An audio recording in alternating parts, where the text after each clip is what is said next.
આજના દિવસમાં કઈ કઈ ઘટનાઓ બની, આખા દિવસના સમાચાર શું છે એ જાણવા માટે અને જોવા માટે તમારે કંઈ કરવાનું કામ નથી. આ વિડીયો આખો જોઈ લેજે તો આખા દિવસમાં કઈ કઈ ઘટનાઓ બનીને એ બધી જ માહિતી તમને ટૂંકમાં ખબર પડી જશે. અને શરૂઆત આપણે આબુથી કરીએ.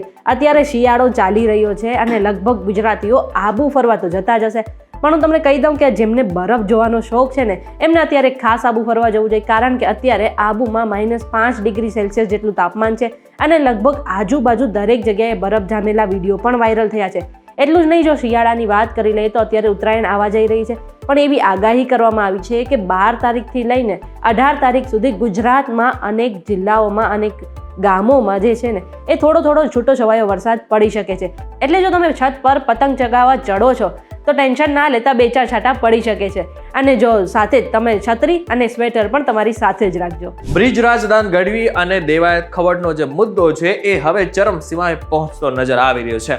બંને એકબીજા ઉપર આક્ષેપો મૂક્યા છે, પરંતુ પ્રશ્ન એ થાય છે કે આ વિવાદ ક્યારે શાંત પડશે. હવે શાંત પડવાની વાત તો દૂર, પરંતુ હવે મુદ્દો વધુ વકર્યો છે, કારણ કે બ્રિજ રાજદાનનો વધુ એક વિડીયો સામે આવ્યો છે કે જેમાં નામ લીધા વગર દેવાયત ખવડ ઉપર તેમને આક્ષેપો મૂક્યા છે, જેમાં એમણે કીધું છે કે એ તો રાખી સાવંત જેવા છે અને એ ગમે ત્યારે પોતાની કાચીનાની જેમ રંગ બદલી રહ્યા છે. બીજી તરફ સંગીતકાર સાગર પટેલે કાજલ મહેરિયા પર આક્ષેપો મૂક્યા છે કે એમને તેમનું અપમાન કર્યું હતું. એમનું કહેવું છે કે દ્વારકામાં યોજાયેલ સન્માન સમારોહમાં કાજલ મહેરિયાએ એમને અપશબ્દો કહ્યા હતા. એટલું જ નહીં, માતાજી વિશે પણ ખરાબ શબ્દો બોલ્યા હતા. એમને કહ્યું કે સ્ટેજ પર આવીને કાજલ મહેરિયાએ મારા કાનમાં અપશબ્દો બોલ્યા હતા અને એવી ટિપ્પણીઓ કરી હતી જે હું જાહેરમાં બોલી પણ નહીં શકું. સાથે જ એમને એમ પણ કહ્યું છે કે મારી પાટીદાર સમાજને વિનંતી છે કે તેઓ કાજલ મહેરિયાને પોતાના પ્રોગ્રામમાં પણ આગળથી ના બોલાવે. અમરેલીનો પત્રિકા કાંડ વધુ વકરી રહ્યો ને એવું લાગી રહ્યું છે. 24 કલાકના ઉપવાસ પર પરેશ ધાનાણી બેસી ચૂક્યા છે. પ્રશ્ન એ થાય છે કે આનો ઉકેલ ક્યારે આવશે, કારણ કે પાયલ જે પાટીદારની દીકરી છે એમને ફરી એકવાર રાત્રિના સમયે પૂછપરછ કરવા માટે અને મેડિકલ ચેકઅપના નામે બહાર લઈ જવામાં આવી હતી, પરંતુ જો કે એ સમય દરમિયાન જ પરેશ ધાનાણી પહોંચે છે અને એમને ફરીથી એકવાર ઘરે મોકલવાનું કહે છે. આ બાદ હજુ એવું લાગી રહ્યું છે કે જે પત્રિકા કાંડ છે ને હજુ પણ નવાના નામ ગોતી કાઢશે. ઉત્તરાયણ આવતાની સાથે ચાઇનીઝ દોરીને કારણે અનેક લોકોના ગળા કપાવવાની જે ઘટનાઓ છે એ બનતી રહે છે અને અનેક અકસ્માતો પણ થતા હોય છે. આવો જે કિસ્સો સુરતમાંથી સામે આવ્યો છે જે માતા પિતા માટે ચેતવણી સમાન છે, કારણ કે સુરતમાં એક 13 વર્ષનો બાળક જે પતંગ ચગાવવા માટે પોતાના છત પર ચડ્યો હતો, એ સમયે તેનો જે પતંગ છે હાઈ ટેન્શન વીજ પોલમાં ફસાઈ ગયો હતો અને દોરી દ્વારા જ્યારે એ બાળક પોતાનું પતંગ ખેંચવા ગયો ત્યારે તુરંત જ તેને કરંટ લાગ્યો અને તેનું આખું શરીર દાઝી ગયું. એ બાદ તેને સારવાર માટે હોસ્પિટલ પણ લઈ જવામાં આવ્યો હતો, જો કે ટૂંકી સારવારમાં જ તેને મૃત જાહેર કરી દેવામાં આવ્યો હતો. એટલે હવે જો ઉત્તરાયણ આવી રહી છે એટલે ખાસ કરીને આ સમયગાળામાં તમે તમારા બાળકોનું ખાસ ધ્યાન રાખજો.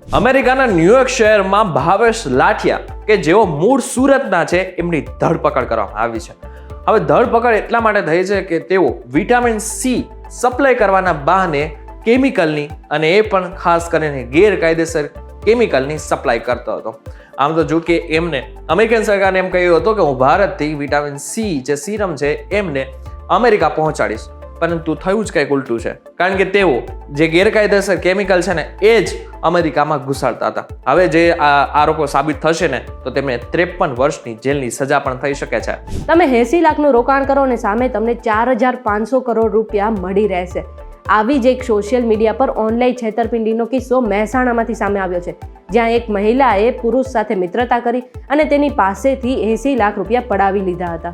મહેસાણા સાયબર ક્રાઇમ પોલીસ મથકે નોંધાયેલી ફરિયાદ મુજબ મુંબઈની પૂજા નામની યુવતીએ મહેસાણાના જીગર પટેલ નામના યુવકને લગ્નના સપના બતાવ્યા હતા અને આ સાથે જ 80 લાખના રોકાણમાં 4,500 કરોડ રૂપિયા મળશે ને એવી પણ લાલચ આપી હતી. યુવતીએ કહ્યું કે આ પૈસા મળશે પછી મુંબઈમાં આપણે મકાન લઈને લગ્ન કરીને સાથે રહીશું, સાથે જ હું તારા માટે 1 કરોડની ઘડિયાળની ગિફ્ટ પણ લાવી છું અને તેનો ફોટો પણ તેને સોશિયલ મીડિયા પર શેર કર્યો હતો.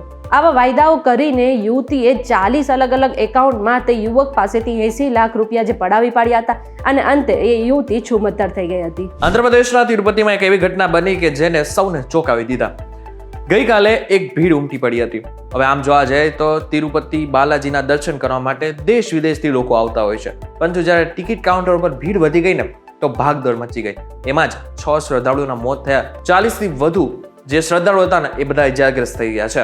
ગઈકાલે સવારથી હજારો ભક્તો વૈકુંઠ દ્વાર દર્શન ટોકન માટે તિરુપતિના વિવિધ ટિકિટ કેન્દ્રો ઉપર કતારમાં ઉભા હતા. એવું કહેવામાં આવી રહ્યું છે કે દર્શનના ટોકન માટે લગભગ 4000 લોકો કતારમાં હતા. મુખ્યમંત્રી ચંદ્રબાબુ નાયડુએ પરિસ્થિતિ અંગે મંદિર સમિતિના અધ્યક્ષ BR નાયડુ સાથે ફોન પર પણ વાત કરી છે. જોકે મહત્વનું છે કે જે વિપક્ષના નેતા રાહુલ ગાંધી છે એમને પણ આ ઘટના અંગે દુઃખ વ્યક્ત કર્યું છે. અમેરિકાના કેલિફોર્નિયામાં લાગેલી આગ અત્યારે વિકરાળ સ્વરૂપ ધારણ કરી ચૂકી છે અને આ આગ ધીરે ધીરે લોસ એન્જલસ અને હોલિવૂડ હિલ્સ સુધી પણ પહોંચી ગઈ છે અને આ જ કારણે 5 લોકોના મૃત્યુ પણ થઈ ગયા છે અને અનેક લોકો ઇજાગ્રસ્ત પણ થયા છે. એટલું જ નહીં, અનેક લોકોએ પોતાનું ઘર છોડીને સારી જગ્યા પર સ્થળાંતર પણ કરી દીધું છે. આગ પહેલા પેસિફિક પેલિસેડ્સ, ઇટન અને હસ્ટના જંગલોમાં લાગી હતી. એ બાદ ધીરે ધીરે આગ રહેણાંક વિસ્તારોમાં પણ ફેલાવા લાગી અને જંગલમાં લાગેલી આ આગને કારણે પરિસ્થિતિ આટલી બધી બગડી ગઈ છે કે લોકોએ પોતાના ઘર છોડીને બીજે ક્યાંક રહેવા પણ જવું પડે છે. ફાયર ફાઇટરો આગ પર કાબુ મેળવવાનો પ્રયાસ કરી રહ્યા છે, પરંતુ પરિસ્થિતિને કારણે હજુ સુધી આ આગ પર કાબુ નથી મેળવાયો અને એવું પણ કહેવાય રહ્યું છે કે ત્યાં પવનની ગતિ જે છે એ ઘણી વધારે છે અને પાણીનું જે સોર્સ છે એ ઘણો ઓછો છે. એટલા માટે આ આગ વધુ ને વધુ વિકરાળ બનતી જાય છે. જો ઉંમર 25 વર્ષથી ઓછી હશે અને તમે વિદ્યાર્થીની હશો અને જો તમે તંદુરસ્ત બાળકને જન્મ આપશો તો તમને 81,000 રૂપિયા મળશે. આ ભારતની વાત નથી, વાત છે રશિયાની, જ્યાં એવો નિર્ણય લેવામાં આવ્યો છે કે કરેલિયા જે શહેરનું નામ છે ત્યાં અને ખાસ કરીને એમની યુનિવર્સિટીમાં ભણેલી યુવતી જો બાળકને જન્મ આપે છે અને આ સાથે મહત્વનું છે કે તંદુરસ્ત બાળકને જન્મ આપે છે તો 1 લાખ રૂબેલ્સ આપવામાં આવશે. જો કે આ નિર્ણય એટલા માટે રશિયાની સરકાર લીધેલો છે કારણ કે ત્યાં જન્મદર સતત ઘટી રહ્યો છે, જેને જ કારણે આવનારા સમયમાં વધુ પરિસ્થિતિ બગડી શકે છે. એટલા માટે થઈને હવે આગળના સમયમાં આ જે નિર્ણય છે એને વધુ કડક પણ બનાવવામાં આવી શકે છે. ત્યારે આ બાબતને લઈને તમારું શું કહેવું છે અમને જરા કોમેન્ટ કરીને ચોક્કસથી કહેજો. વિડીયો થકી જો તમને કોઈ ઇન્ફોર્મેશન મળી હોય તો વિડીયો લાઈક અને શેર જરૂરથી કરજો તથા આવા જ ઇન્ફોર્મેટિવ વિડીયોઝ માટે VTVGujarati.com ની અમારી ચેનલને એકવાર સબસ્ક્રાઇબ કરી નાખજો.